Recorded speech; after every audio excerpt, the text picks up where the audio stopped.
Bwana Yesu asifiwe sana. Leo ikiwa ni tarehe 27 ya mwezi wa 8, mimi ninayesimama mbele yenu ni mwinjilisti Lucas Paulo Mayangala, ni mhudumu katika kanisa la Moravian jimbo la Rukwa, Mpanda, Katavi Mission. Kwanza, kabla hatujaanza maneno ya Mungu, ninaomba tumshirikishe Mungu katika maombi ili Bwana turuhusu kugusa maneno yake matakatifu. Na tuombe. Baba, katika jina la Yesu Kristo, Mungu ndiye mwema. Wewe ni Mungu unayejua maisha yetu. Wewe ni Mungu unayotambua shughuli zetu na kazi zetu. Baba, simama katikati yetu kwa siku hii ya leo, ili kila msikilizaji wangu apate kusikia neno la kutoka kwako. Kamfanye upya kusikia maneno haya kupitia vyombo hivi vya Baraka FM. Baba, ninahitaji wewe Mungu uliye mwema ukasimame. Baraka TV hii ambayo umeifanya mwenyewe kwa ajili ya kuleta ujumbe kwa watu, simamia Bwana, unene na kila mmoja wetu. Zaidi ya yote Bwana, ukavunje ratiba na mipango yote ya pepo wabaya wanaoweza kusimama mbele yetu, wakashushwe kuzimu. Damu yako ikatuoshe, ikatutakase kwa damu ya Yesu Kristo Bwana mwokozi wetu. Amen. Katika siku hii ya leo tumepewa neno ambalo linatoka kwenye kitabu cha Luka Mtakatifu sura ya 20 mstari wa 20 hadi ule mstari wa 26.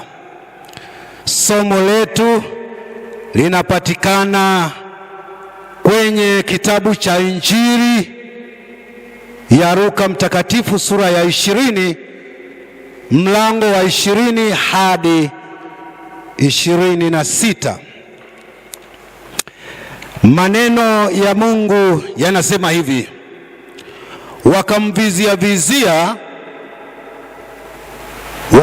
wakatuma wapelelezi waliojifanya kuwa watu wa haki, ili wamnase katika maneno yake, wapate kumtia katika enzi na mamlaka ya liwali. Wakamuuliza wakisema, Mwalimu, twajua ya kwamba wasema na wafundisha yaliyo ya haki, wala hujali cheo cha mtu, bali unafundisha njia ya Mungu kwa kweli. Je, ni halali tumpe Kaisari kodi au sivyo? Lakini yeye alitambua hila yao, akawaambia, nionyesheni dinari ina sura na anwani ya nani? Wakajibu, ya Kaisari. Akawaambia, basi vya Kaisari mpeni Kaisari, na vya Mungu mpeni Mungu. Wala hawakuweza kumshtaki kwa maneno yake mbele ya watu. Wakastaajabu majibu yake, wakanyamaa. Bwana Yesu asifiwe. Katika maneno haya ni maneno ambayo Bwana wetu Yesu Kristo alikuwa akizunguka akifundisha watu, akiponya watu, akiwaambia habari za wokovu. Na wakati huu Yesu anakutana na watu ambao wanampa kikwazo. Ni kikwazo ambacho kiko mbele yake. Yesu anapopata kikwazo hiki anaulizwa kwamba, je, ni haki katika ulimwengu wote? Kwa kuwa jambo hili limetusumbua mno. Tumeishi maisha ya utatanishi, tumeishi maisha bila amani. Je, ni haki kabisa sisi kulipa kodi kwa fedha tunazozipata, kwa vitu tunavyovichuma? Haya maneno hawakumuuliza katika imani au katika amani, hawakumuuliza kwa malengo mazuri, hawakumuuliza kwa nia njema. Walimuuliza maneno haya kwa kumtega ili aingie kwenye mtego wao na wao wapate kumshtaki kwamba kumbe amekwisha kukataza habari ya kodi au habari ya malipo ya kiserikali. Lakini Bwana Yesu, kwa sababu ndani yake alikuwa na uungu ambao ulikuwa unamfanya kutambua mapema jambo lililo mbele yake, akawa amejua na kutambua kwamba hawa watu hawaniulizi kwa nia njema na kwa makusudi mema. Akawaambia swali dogo, akasema, nipeni hiyo sarafu au hiyo fedha ambayo huwa mnalipa kodi, ambayo huwa mnalipia kodi, mnadaiwa mnalipa. Wale watu wakampa ile fedha. Walipompa ile fedha, akawaambia, kwenye fedha hiyo mnayonionyesha kuna picha ya nani? Wakajibu wao wenyewe kwamba kuna picha ya Kaisari. Akawaambia, ya Kaisari sasa mpeni, na ya Mungu mpeni Mungu. Katika maneno haya ni maneno ambayo yanatupelekea kwamba kwenye ulimwengu tulio nao tuna mambo ambayo tunatakiwa kwenda nayo, tuna mambo ambayo tunatakiwa kuyatii, tuna mambo ambayo tunatakiwa kuyafanya. Na katika maandiko matakatifu tunajulishwa kwamba haya mambo ya Kaisari tunatakiwa kwenda nayo. Kuna watu sasa hivi akiokoka anawaambia watu, akimwamini Yesu Kristo anawaambia watu, mimi nina kodi moja ya kumlipa Yesu Kristo, sina mambo mengine ya kufanya. Anaiacha njia ambayo anaishi katika ulimwengu huu, anaenda kuanza kuzungumza habari, anachanganya serikali na Mungu kwa wakati mmoja.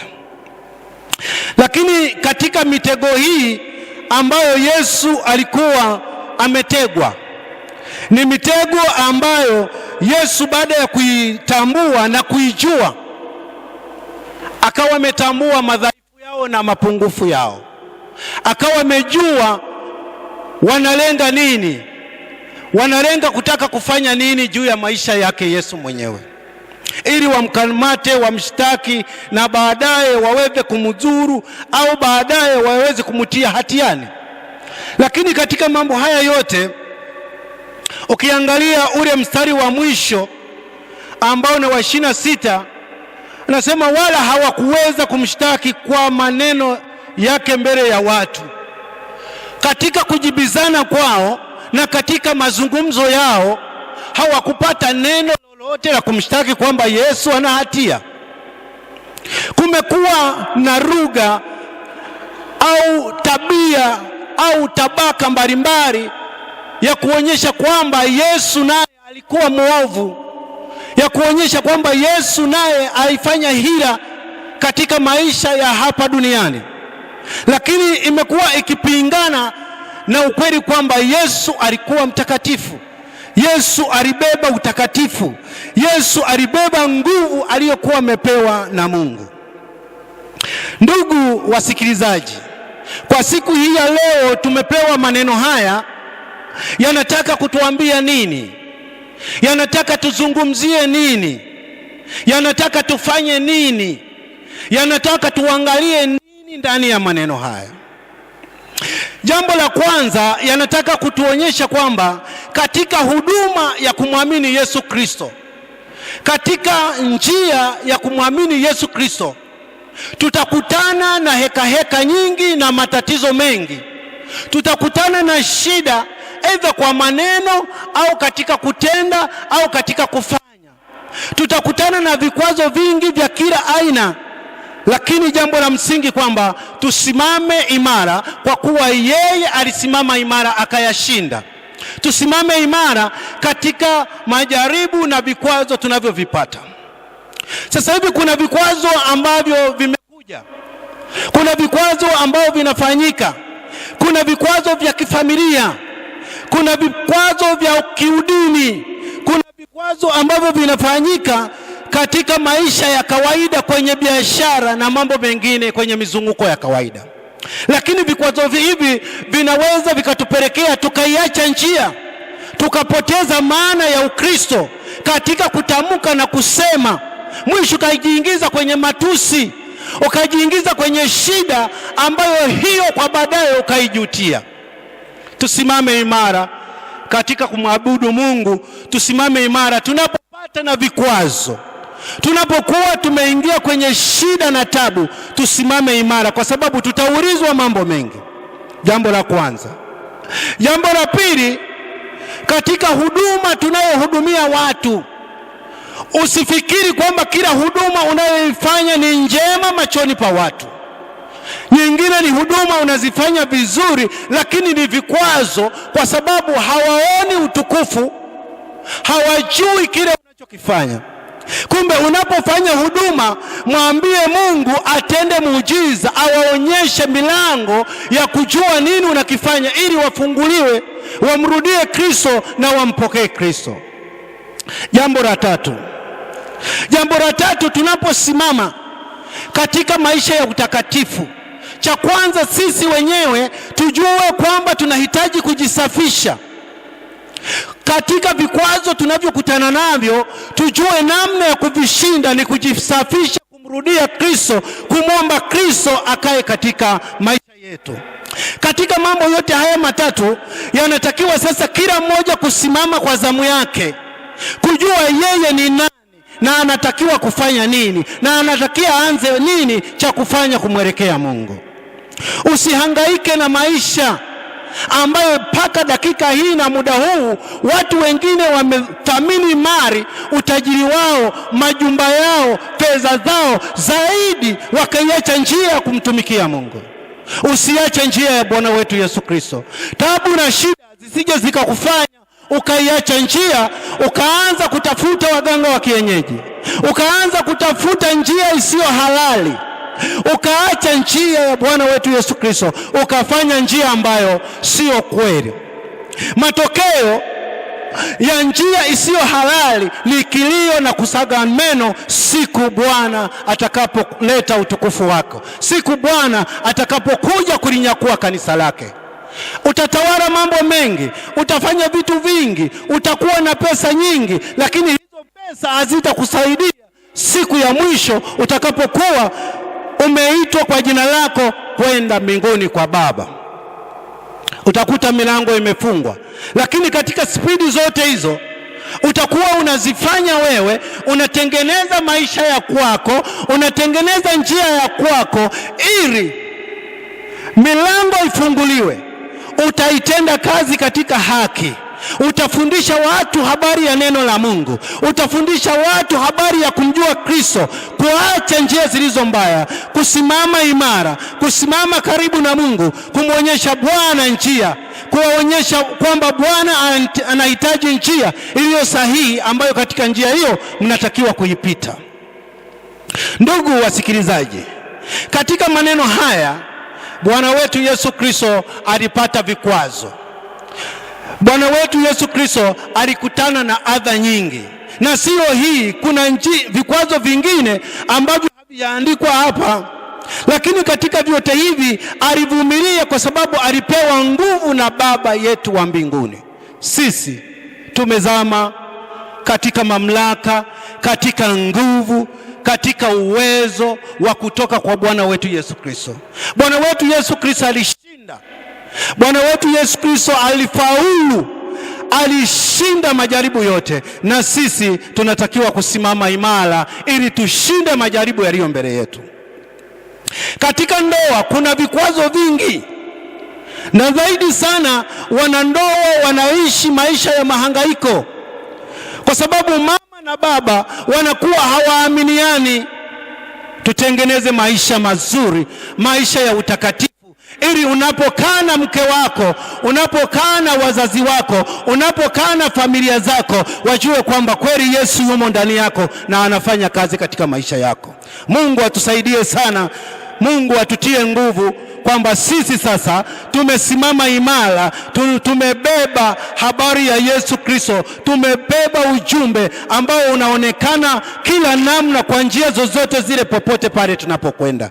Mungu atutie nguvu. Ndugu wasikilizaji wangu, Mungu awaelekeze, awape nafasi, na ninyi mjikite katika kutafuta kwa nini Bwana Yesu Kristo aliyashinda majaribu. Je, wewe ni nani usiyeshinda majaribu? Usitafute njia nyingine mbadala, usitafute namna ya kwenda kutafuta kitu kingine zaidi ya kuzama katika maombi, kuzama katika imani ya kuamini kwamba Kristo anaweza kufanya kila jambo katika ulimwengu huu. Kama Kristo alishinda majaribu, Kristo alishinda maneno, Kristo alisimama juu ya maneno mabaya akayashinda, na wewe utasimama imara ukimtegemea Kristo. Mungu awabariki sana ndugu wasikilizaji wangu wa Baraka FM na Baraka TV, ili Mungu awatie mafuta, awawezeshe kuwaongoza, kuwatia nguvu kila wakati mnapotaka kutafuta kila jambo. Mwombeni Mungu awasaidie kuwaelekeza, kuwapa njia, kwa sababu Bwana ndiyo njia, kweli na uzima. Hakuna jambo lolote chini ya dua liwezalo kupita zaidi ya neno lake la Bwana wetu Yesu Kristo. Mungu abariki maneno yake. Amen. Tuombe. Baba, katika jina la Yesu Kristo, Baba uliye mwema, umezungumza na sisi kwamba tukutegemee wewe katika mapito yetu, katika shida zetu, katika tabu zetu. Tusimame na wewe Mungu wetu. Baba, tunahitaji sasa ukatusimamishe wewe, ukashika miguu yetu, ukatuongoze, ukatutengeneze zaidi. Kaa ndani ya mioyo yetu, ukatufundishe kukujua wewe, kusimama karibu na wewe. Ukatubariki Bwana, ili wakati wote Bwana Roho wa kwako akatuatamie na kutuongoza. Roho wa kwako akasimame, akawe mwalimu wa kutufundisha, akawe kiongozi ambaye kwa roho ya wepesi tutanena pamoja naye Bwana akatupitishe katika mapito yote, kwa damu ya Yesu Kristo Bwana na Mwokozi wetu. Amen.